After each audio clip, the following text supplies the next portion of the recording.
Hi friends, welcome to my channel. Amar భాగ్యని రాత్రిపూట ఇంటికి తీసుకొచ్చాక రూమ్కి వెళ్తున్న భాగ్యని మిస్సమ్మ అని పిలుస్తాడు అమర్. అమర్ వైపు తిరుగుతుంది భాగ్య. నువ్వు హ్యాపీయా మిస్సమ్మ అని అమర్ అడుగుతుండగా ఇక అమర్ వైపు చూస్తుంది భాగ్య. ఒక్కసారిగా ఆ రోజు అమర్ తన కోసం చేసిన పనులని గుర్తు తెచ్చుకుంటుంది భాగ్య. తన కోసం స్పెండ్ చేసిన అమర్ని చూసి ఒక్కసారి జరిగినవన్నీ గుర్తు తెచ్చుకుంటూ ఉంటుంది. తనకి బుల్లెట్ నేర్పించడం, ఆ తర్వాత ఒకే కూల్ డ్రింక్లో 2 స్ట్రాలు వేసుకొని తాగడం, ఆ తర్వాత ఇంటికి వస్తున్న టైంలో తనకి తలలో మల్లెపూలు పెట్టడం అన్నీ గుర్తు తెచ్చుకొని హ్యాపీగా, చాలా హ్యాపీగా ఉన్నానండి అని అంటూ ఉంటుంది.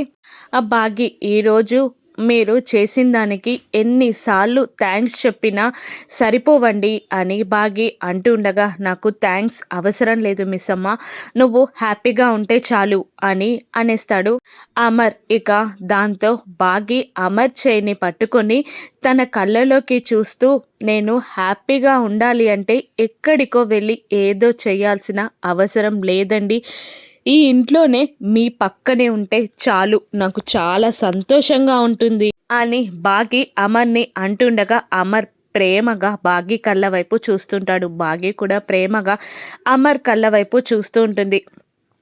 అప్పుడే అక్కడికి వచ్చిన మనోహరి అలా అమర్ చేయిని భాగ్య పట్టుకోవడం చూసి కోపంతో రగిలిపోతూ ఉంటుంది. ఇక ఏం జరగనుంది? అంజలిని మను కిడ్నాప్ చేస్తుందా?